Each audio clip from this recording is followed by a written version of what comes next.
김혜진 작가님, 광화문이라는 장소를 네, 골라주셨는데, 네. 혹시 작가님에게 있어서 이 동네는 특별한 의미가 가지고 있을까요? 그 광화문은 이제 여기 청와대도 있고 네. 또 뭐 기업들도 있고 그 어떤 주요 언론사들도 있고 또 서울역에 가깝기 때문에 좀 제 머릿속에서는 이게 서울의 약간 관문 관문. 첫인상 같은 어떤 이미지가 있거든요. 아, 그러세요. 그리고 근데 이제 뭐 제가 광화문을 좋아하는 거는 그런 이유 때문은 아니고 이제 큰 서점이 있기도 하고 아, 그렇구나. 교보문고 있죠. 그래서 네네. 그리고 또 이게 탁 트여 있어서 광장도 많고 그래서 걷기가 되게 좋은 것 같아요. 또 이제 그 딸이라를 쓸 때 제가 이제 광화문 일대 카페들을 돌아다니면서 음, 썼거든요. 왜냐면 그 광화문 일대 되게 큰 카페들이 많아요. 그래서 제가 그냥 뭐 몇 시간씩 앉아 있어도 아무도 신경 쓰지 않는. 많고. 네. 그래. 특별한 습관이나 루틴 음, 아니면 뭐 이미신 아, 있으세요? 뭐 그런 건 딱히 없는 것 같고요. 그냥 이제 소설 쓸 때 그 음악을 주로 듣거든요. 아, 어떤 음악이요? 아, 그냥 좀 조용한 음악? 아니, 클래식을 들을 때도 있고. 근데 뭐 어떤 네. 특정한 음악을 네. 반복해서 듣는 건 아니에요. 그러니까, 아, 그래서 뭐 이렇게 음악을 찾다가 되게 제가 쓰는 소설과 딱 맞는다는 어떤 느낌의 음악을 찾게 되는 날에는 네. 좀 소설이 잘 써질 것 같아요. 네. 서울에 오늘 도착한 저 같은 외국인이 아니라 외계. 외계인이 네. 되었다고 한다면 네. 고향에 있는 가족들에게 서울이라는 장소, 서울이라는 도시에 대해 어떻게 묘사하실 것 같으세요? 어, 근데 이제 그 외계인이 어디에 살다 왔는지가 되게 좀 중요할 것 같은데요. 그러니까, In the space. 네, 그뭐 조용한 네, 스페이스일 수도 네, 있고, 또 되게 굉장히 붐비는 첨단 도시에서 왔을 수도 있잖아요. 네, 근데 이제 좀 조용한 곳에서 왔다고 가정해보면, 네, 그냥 이제 서울에는 차도 많고, 네, 사람도 많으니까 일단 굉장히 좀 붐빈다. 네. 그런 인상을 받을 것 같고, 그리고 뭐, 밤에도 낮에도 불이 꺼지지 않고 사람들이 되게 열심히 살아가니까 네. 좀 시간이 치열하게 흐른다? 아, 되게 시간이 빠르게 흐른다? 이런 느낌을 좀 전달해주고. 이 달에 대하여에서 그 얘기는 네, 그 원래 동성 연애를 그 반대하는 네, 혐오하는 네, 어머니의 관점에서 어머니의 입장에서 네, 서술되어 있습니다. 네, 제 한국 친구는 자기 엄마가 생각나서 너무 힘들었다고 너무 답답했다고 그 정도예요. 공감하지 거의 불가능 인물들의 내면의 목소리를 어떻게 이렇게 현실적으로 사실적으로 구현하실 수 있으셨는지 음. 궁금합니다. 그, 이 딸에 대하여 등장하는 어머니는 네. 약간 그좀 전형성 같은 거를 갖고 있어요. 그러니까 아, 뭐 이 사람이 한국의 모든 어머니를 대표한다 이렇게 말할 수는 없겠지만 그럼요. 그러니까 한국의 어머니들이 공통적으로 가지고 있는 어떤 면면들을 좀 많이 갖고 있다 이렇게 좀 생각이 네. 돼요. 그리고 사실 이런 질문 많이 받거든요. 죄송합니다. 재밌는 질문 근데 이제 드려서. 네. 만약에 그 딸을 화자로 선택했을 수도 있겠죠. 그렇지만 딸이 이 소설의 내레이터였으면 훨씬 좀 소설이 네. 단순하다고 해야 될까요? 네, 그, 좀 더 네네. 뻔하다고 할 수 있어요. 왜냐하면 이 네. 딸은 그 자기 안에 네. 갈등이 없잖아요. 자기가 뭘 원하고 그럼요. 어떻게 변화해야 되는지 너무 네. 정확하게 알고 있기 때문에 네. 어, 조금은 더 단순해지지 않았을까 하는 생각이 좀 들어요. 근데 이제 이 어머니는 이제 자기 안의 가치관들이나 세계관이 붕괴되면서 네.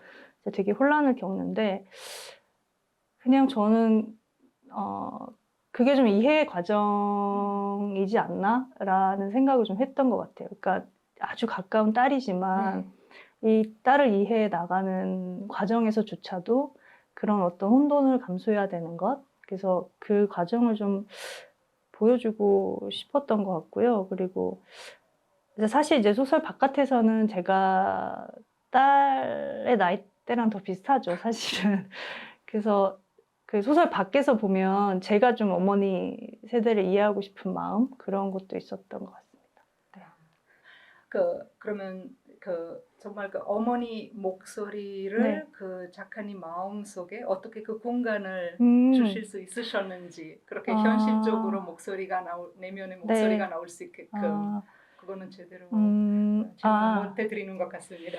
그, 근데 여기 보면 이제 이 어머니가 그 이제 변화를 별로 안 좋아하잖아요. 네, 그러니까 자기가 알고 있는 가치관, 네, 되게 전통적인 가치관 안에서 어떤 모험을 하지 않으려고 하는 어떤 캐릭터인 거죠. 그래서 말하자면 약간 구세대라고 네. 할 수 있겠죠. 그러니까 그런 면이 저한테도 있다고 봐야겠죠.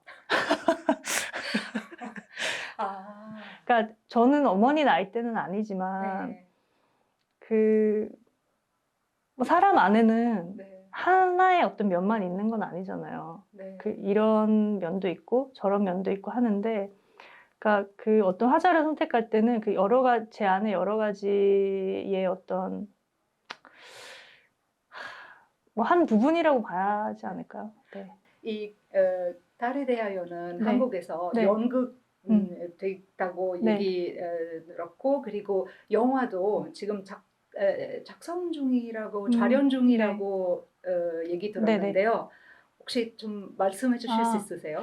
그, 촬영이 이제 끝났고요. 네, 이제 후반 작업을 하고 있다는 얘기를 제작사 측에서 이제 알려줘서 제가 알고 있고, 그리고 이제 올해, 네. 어, 잘하면 이제 개봉이 되지 않을까 싶습니다. 올해요? 네, 올해. 아, 기대되네요. 네네. 달에 대하여에는 모든 등장하는 인물들은 나이도 다르고 상황도 다르지만 어떻게 보면 모두들 결국에는 인간이랄까요? 연대랄까요? 커뮤니티를 통해서 각자 자신이 당면한 문제를 극복하려고 노력하는 것 같아요. 혹시 요즘 같은 세상에서도 온라인 주로 네. 이루어지는 네. 이런 커뮤니케이션에서 저희 이런 커뮤니티를, 이런 연대를, 솔리다리티를 구축할 수 있는 것이 가능하다고 보시나요? 선생님 가능하다고 보세요. 다행이에요. 어, 어떤 식으로? 저는 노력하면 가능할 것 같은데, 네, 그게 옛날보다 좀 어려워졌다는 생각은 네, 들어요. 왜냐면, 그 어떤 이제 커뮤니티 관계라는 네, 게 온라인에서도 많이 이루어지잖아요. 네, 그래서 되게 도움이 필요할 때 그 어떤 순간의 위로, 그 네, 잠깐의 어떤 위안을 받을 수는 있지만, 그게 지속적이지는 않다는 생각이 들거든요. 그래서 물론 그것도 필요하긴 하지만, 그래서 사실 이렇게 오프라인에서, 네. 그러니까 사람을 마주하고 만들어가는 연대가 중요하고 그게 되게 단단하다라는 생각을 하긴 하는데, 그게 쉽지 않은 것 같아요. 왜냐하면 시간이라는 게 담보가 돼야 되니까. 그 문학 작품에서 네. 이런 정치적, 사회적 문제를 다루는 것이 중요하다고 생각하세요? 그러면은 만약에 네. 그렇게 네. 생각하시면 그 이유는 무엇일까요? 제가 쓰는 소설에 어떤 사회적인 문제나 네, 정치적으로 해석될 수 있는 문제들이 있죠. 네, 있는 것 같습니다. 근데 이제 그것을 다루려고 한다기보다는, 네, 그냥 사회 안의 구성원이기 때문에 네. 그런 영향을 받을 수밖에 없는 것 같아요. 그러니까 저도 이제 사회적으로 통계에 잡히는 어떤 부분들이 있을 거잖아요. 그래서 그런 것처럼, 그래서 거기에 사건이나 뭐 정치적, 사회적 문제에 집중한다기보다는 좀 개인에 대해서 설명하려고 하다 보니 외부로 좀 설명하게 되는 것 같고요. 그러니까 그런 차이가 있는 것 같아요. 그러니까 뉴스나 기사 같은 거는, 그러니까 사건이나 사고 자체에 네. 집중을 해서 개인을 어떤 통계에 넣거나 또 그것을 해석하는 데에 조금 방점이 찍혀 있다면, 네.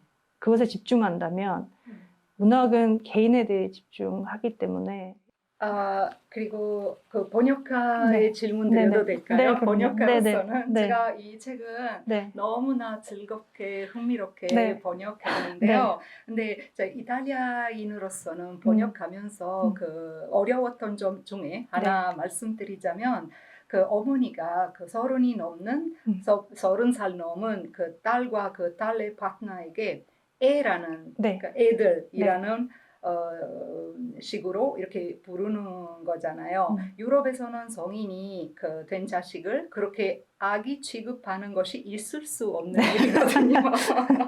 그런데 네. 오히려 제 한국 친구들은 네. 한국에서는 결혼을 하고 아이를 낳아야 성인 취급을 받을 음. 수 있는 그런 전통 문화가 있기 때문에 네. 그런 것이 차라리 뭐 아무렇지 않았다고 하더라고요. 음. 그래서 혹시 작가님께서 이런 장면을 서술하실 때 어떠한 관계나 네. 뭐 심리 상태를 염두해 두신 건가요? 그의 애들이라는 거는 네. 이제 뭐 아이 뭐 그런 의미라기보다는 그 한국에서 이제 흔하게 좀 그 사람들보다는 가깝고 자기보다 나이가 어릴 때 네. 뭐 애들, 걔네들 뭐 그런 의미로 이제 제가 썼던 것 같아요. 그래서 근데 이제 그 이 선생님 말씀을 듣고 보니까 그 듣고 이제 좀 생각을 해봤거든요. 이 질문지를 받고. 네. 감사합니다. 근데 이제 그런 차이가 있는 것 같아요. 그러니까 서양에서는 네. 보통 20살이 되면 다 독립을 하잖아요. 그러니까 네. 경제적으로 또 뭐 심리적으로 부모로부터 독립을 하는 게 이제 보통인데 이탈리아는 안 그렇습니다만. 그 한국은 그렇지가 않아요. 네. 그래서 뭐 점점점 요즘에는 네. 그 부모의 도움을 받아야 되는 그 나이가 점점점 많아지고 있는 추세인데, 그래서 이제 좀 전통적으로 보면 이렇게 결혼을 해야 독립을 완전히 이루는 거니까 네. 어른이 된다 이렇게 생각을 했던 것 같아요. 한국 문화권에서는. 이름도 거의 없어요. 이렇게 맞아요. 딸은 네. 어떻게 그렇게 이름 없는 아, 그 그린하고 레인만. 그러니까 이게 그 이제 닉네임이죠, 말하자면. 네, 닉네임 네. 같은 건데, 그래서 저는 이렇게 생각했던 것 같아요. 그러니까 태어날 때 이름을 부여받잖아요. 네. 근데 그 이름은 제가 선택한 이름은 아니겠죠? 아니죠? 그래서, 근데 이제 그 부모가 이름을 지어줄 때는 그 부모가 기대하는 뭔가 그 이름에 담겨 있다는 생각을 했어요. 그래서 어떤 사람이 됐으면 좋겠다, 얘 앞으로 장래가 어땠으면 좋겠다라는 그런 바람이 담겨 있는 이름이라면, 닉네임은 그냥 자기가 선택하는 이름이기도 하고, 자기가 앞으로 어떻게 살겠다라는 어떤 의미도 있는 것 같아서. 그러면 그 이름에 어떤 기대 들어가 있다는 그런 생각을 하셔서 원래 부모님이 네네. 주어지는 이름에 네. 그 기대는 그 약간 복력 같은 네네. 거라고 네, 그렇죠. 얘기하면 네, 그래서 되죠. 그 이름보다는 자기가 이제 선택한 삶을 주체적으로 이제 네. 좀 아, 살겠다라는 어떤 의지의 표현이기도 하고, 또 이 사람들이 이제 레즈비언이잖아요. 네네. 그래서 이제 그 커뮤니티에서 네. 그 30대 중반의 네. 여성들이 많이 쓰는 네네. 흔한 그런 닉네임이기도 해요. 네. 그렇습니까? 네네. 결말 그 딸에 대하여 네. 결말은 그 오픈 엔딩 거의 네. 오픈 엔딩이잖아요. 근데 요새 그 손쉬운 만족감을 느끼기 어려운 그런 결말인데 네. 혹시 일부러 그렇게 하셨는지 네. 작가님께서 이런 선택을 하시게 된 의도나 이유에 대해서 말씀 주시겠어요? 그러니까 소설의 결말이 좀 중요하다는 생각을 하거든요. 네. 왜냐하면 어떻게 이야기의 이렇게 문을 닫느냐가 좀 세계관, 그 작가의 세계관이기도 하고 네. 또 가치관이 조금은 담겨 있다는 생각이 들어요. 그래서 근데 사실 제가 이렇게 결말을 했던 이유는 그냥 그게 이 결말이 저한테는 동의할 수 있는 결말이었어요. 그러니까 만약에 더 나아가서 해피엔딩이었으면 제가 좀 동의하기가 어려웠을 것 같고. 그렇구나. 그러니까 현실적으로 이게 가능한가라고 생각해 봤을 때는 이게 가장 현실적인 결말일 수 있겠다라고 생각을 했던 것 같습니다. 대책의 등장인물 음. 중 한 명과 커피를 드실 수 있다면 네. 누구일까요? 그리고 어떤 대화를 하고 싶으실까요? 어, 그, 사실 아무도 안 만나고 싶어요. 왜냐면 너무 어색할 것 같기도 하고. 근데 꼭 만나야 된다면, 네. 만약에 그 젠이라는 그 어르신이 살아있다면, 네. 케이크를 좋아하니까 네. 케이크를 하나 그냥 사다 드리고 싶은 정도? 작성 중에 가장 어려우신 장면이나 또는 그 챕터는 무엇이었고 그리고 그 이유는 무엇일까요? 궁금합니다.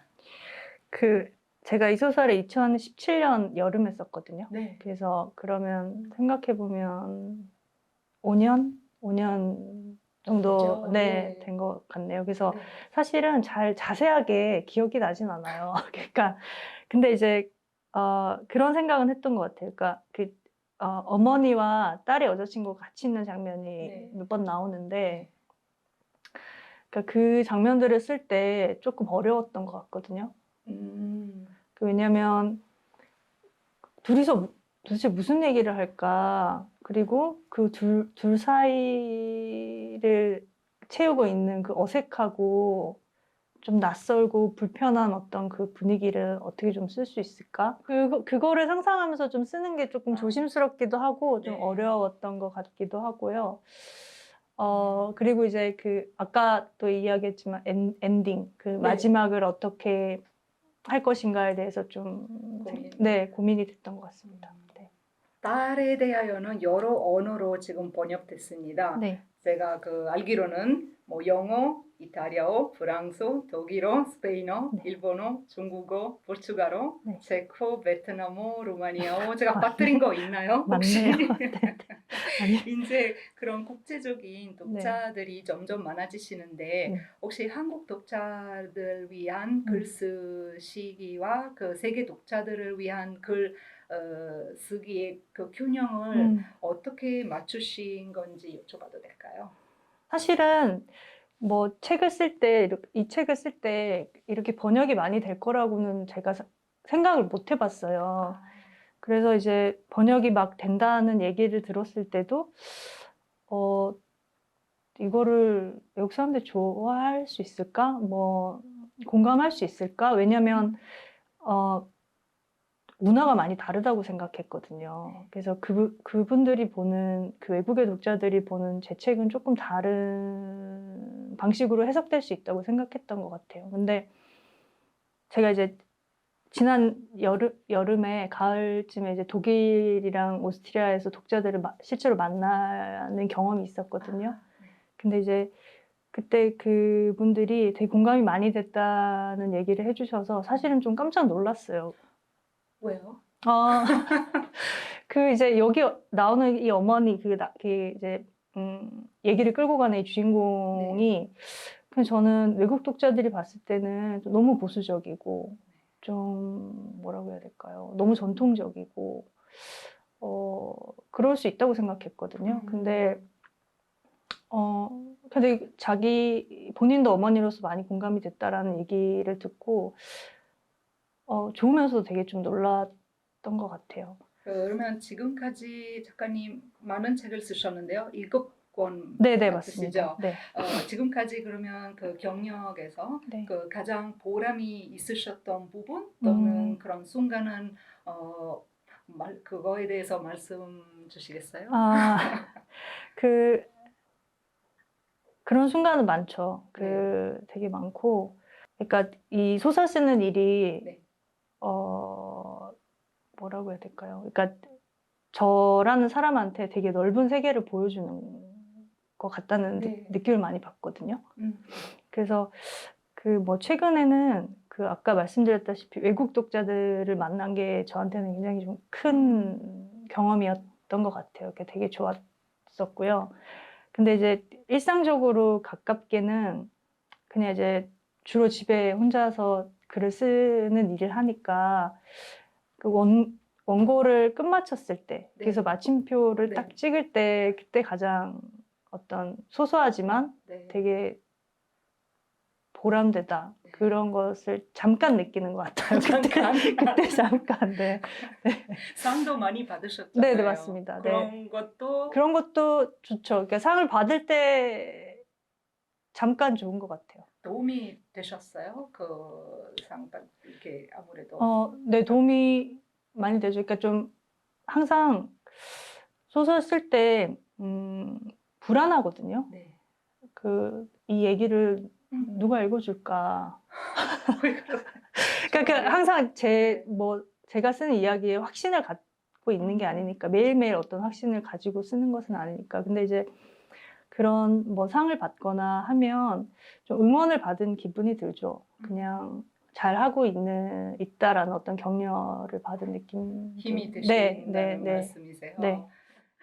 그리고 마지막으로 워낙 수많은 인터뷰 하시다 보면 항상 비슷비슷한 그런 질문들을 받으셨을 것 네. 같아요. 그래서 혹시 지금까지 아무도 작가님께 여쭤보지 않았지만 한번 물어봐줬으면 좋겠는 그런 질문이 있으신가요?